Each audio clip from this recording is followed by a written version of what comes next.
here to do another review for Arrow. So happy to be here again to do another review. I'm trying really hard to get this done as quickly as possible. So let's just get into it, right? Okay, so this is Arrow episode 2 of season 4, The Candidate, which is very appropriate because this is kind of centers around, you know, the candidacy of a old friendly friend of the Queen's, which is Danvard, and you know she's running for candidacy. And of course, as we know, the last few mayors have died tragic deaths when they were mayor. So, very courageous woman for doing that. I would not, not even a little. Anyway, I like this episode. I thought it was a solid episode. It probably not as great as the first one, but it did what it needed to do. Like, it accomplished its goal. It did a good job in terms of setting up for the next few episodes to come, which was good. I mean, that's the whole point. So that's really great. I really like the dynamic between Damien Darhk and Anarchy. This is like an origin story for Anarchy, you know, his origin story of a villain. We haven't had that in a little bit, so I was really happy to see that. You know, he's cray-cray, obviously, and he's not someone I would want to be around, you know. So that's good in terms of villain, and I love how Damien Darhk just has this ever-going presence of I am who I am, and I'm gonna stick to that. You know, like, that's really interesting for me to see how he tends to react with Anarchy. Like, he has his limits, which makes him an even more interesting character than you would think. You know, because he's not like, oh, yeah, you do whatever you have to do so to get the job done. No, it kind of almost felt like he had a little remorse, but at the same time, he didn't, because he was like, no, this is a job that needs to be taken care of. And he even threatened Lance, you know, and his daughter. So I was like, okay. And I would take his threats seriously. That's just me. But I would take his threats very seriously. I love seeing Crazy Speedy. That was great. I mean, we've been wanting, I have been waiting for this since the ending of season 3, when Malcolm Merlyn said that there were effects to the Lazarus Pit, and we really didn't get to see it at the end of season 3. They probably just ran out of time, because that happens sometimes with everything that's going on. But I'm glad that we're really digging into it now, and I hope that this isn't something where, okay, it's just in this episode and that's it. I hope to see, like, her struggling with that throughout the season. That's something I want to see. I love how Oliver treated her more like a teammate than he did an overbearing brother. You know what I mean? Like, you demonstrated to her what you should do and not what you are doing. So I really like that. And that fight between the two of them was intense. So that was really interesting to see. I love Felicity's role in her CFO-ness, so to speak. I like that she doesn't automatically know what to do, and that she doesn't automatically, you know, she's learning and she's getting used to her surroundings, and I enjoy that, and I thought that was really good. But at the same time, she's smart and she's strong, and she knows that she has her head on straight, so that's good to see that in her. And I like that she has something outside of Team Arrow as well. So that's really cool. I really enjoy her dynamic with Curtis Holt. Curtis Holt, if you don't know, does end up becoming Mr. Fantastic. I did hear something with the writers saying along the lines of that he's not going to become Mr. Fantastic right away. It's going to take some time, which is good. I mean, I want them to take their time, you know. Why do you have to become a superhero the next day? It doesn't make sense. But I like his character. I like his dynamic with Felicity. I like them two together, and I think that they will do well together. So I'm excited to see more of that.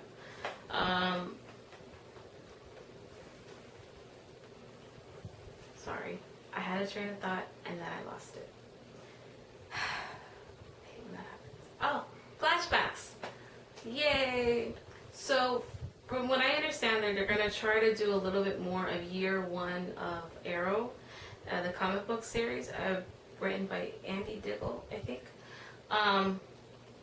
If you haven't read it, please do, because I want to read it, and let me know how it is. I want to read it. It's on my list of comic books I need to read. It's a long list, so maybe I'll just scoot it, you know, higher. I don't know. but it seems like that's the direction that they're going in terms of the flashbacks, which is really interesting. Oh, and of course, hashtag struggle wig is no more. Yes, it's very sad for no one, but it's interesting to see. I mean, like I wasn't a huge fan of the wig. I know a lot of the fandom. I think that's one thing that whole fandom probably can agree on, is that no one liked the wig. But I'm curious to see how they're gonna explain it in the end of the flashbacks. You know, when he comes back. You know, because it's supposed to tie into season 1 somehow. So I like seeing Oliver like really bad. Like he's not, you know, it's funny because in present day you can tell he holds back a little bit, especially when he's fighting with Thea. So, but then in the flashbacks he's not holding back, and he's ruthless, and he's like, he kills someone like right on the spot. I was like, oh, like it kind of hurt me a little bit because like, oh, you know. And so I'm hoping to see a little bit more of that. Like I want to see that killer side of him. I want to see the assassin Oliver. You know, I want to see the essentially villain Oliver. You know. I want to see that. I want to see him struggle with that. So I'm excited for the flashbacks. I'm excited for what they're, so far from what I can tell, it looks good. And they got rid of the wig. So, I mean, I think it's going pretty well. There was a cute Olicity moments in the episode, you know. I like the undercurrent of the relationship. It doesn't always have to be up front and center every episode. But I like that there's a moment between the two of them where Oliver's kind of reassuring Felicity, and that's really sweet to see that, you know, there's a balance between the relationship. You know, it's healthy. You know, it's a kind of like a breath of fresh air in terms of relationships that we see a lot of times on television. You know, it's you know, just so that fans can get the angst going and to get, you know, all cray. It's good to see that it's a nice, healthy kind of relationship that they've chosen to go with. My dislikes. Now, again, my dislikes are not like huge. It's just things that I'm seeing that I don't know how I feel about it. Oliver running for mayor. I mean, I understand it's comic book canon, and that's great. I don't know how I feel about it yet. I mean, I'm not knocking it. I'm just saying I don't know how I feel about Oliver running for mayor. I mean, that's that's interesting. I don't know. I think it's interesting, and I'm keeping an open mind with it because I don't know how I feel about it yet. So we'll see what happens with him running for mayor. I don't know. We'll see. We'll see what happens. I'm gonna leave that one for last. This one is it's not a huge negative in terms. It's just something that I wish that I don't know I could see a little bit more of, and that's the original Team Arrow. That's Oliver, Diggle, and Felicity. I love the three of them. When I first started watching Arrow, I enjoyed the series, but it wasn't something where I really committed myself to. It wasn't until I saw these three characters, these three unlikely characters, that you wouldn't think that they would have anything in common or have any sort of responsibility to one another, but they did, and they found a commonality, and they work well together. The chemistry between the actors is amazing, and I always felt like they pulled the best performances from each other. So I felt like it was such a lackluster in this episode, you know, in terms of, and of course there wasn't enough Diggle. The choice makes me sad. Whenever there's not a lot of Diggle, it makes me sad. But I understand why he would confide in Laurel. I'm not hating. I understand why he would confide in Laurel. I mean, they've been working together for a while now. They're teammates. I can understand why he would confide in her. I guess it just makes me sad to see that he doesn't confide in Oliver anymore. He doesn't confide in Felicity, you know. And there was a time when he did, when he should have, you know. And that makes me sad because I love those three, and I love when they're together. And I respect that there's other team members on the show now, and I'm not knocking that. I'm just saying I really miss the three of them, and it's always a treat whenever I see the three of them together. That's all I'm saying. My last negative, and this one is I don't know what to say about this one. Really, Laurel? Really? I mean, okay. I love Sarah. I really do. And when they killed off her character in season 3, I was beyond pissed. I was so upset that they would do that. That they would kill off such a, great character. In my opinion, I really love that character, and she was great to me. And then they killed her off, and I was like incredibly bummed.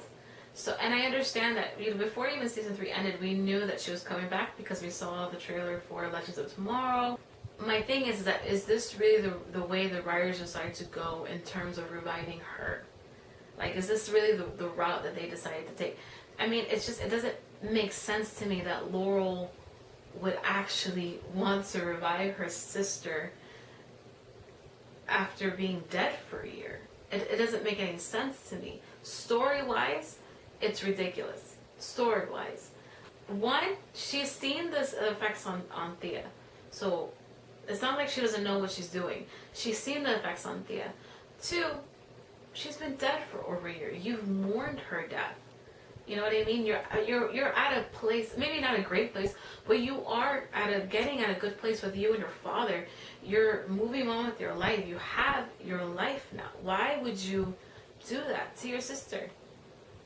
Bringing back Sarah is not going to be good for Sarah. It's not going to do anything that's going to make her happy. You know that she's going to come back crazy. You know that she's not going to be herself, and you know that it's and this is something she may have to live with for the rest of her life if the writers choose to go that route. So it's I felt like that was a very selfish move on Laurel's part. What I hope to see is that she gets reprimanded for that. There are consequences to what you do. There are always consequences to decisions you make, and I felt like Laurel did not pay for those decisions, those consequences, when she made certain decisions back in season 3, and I'm really praying that it's not the same thing in season 4. Laurel, she had no business reviving her sister back to life, and there were other ways that they could have done to bring her back. Maybe there are other plot lines. Maybe Malcolm could have done it. There could have been another person to do it. Even Nyssa and her craziness, I would accept it, but not Laurel. It just didn't make sense to me.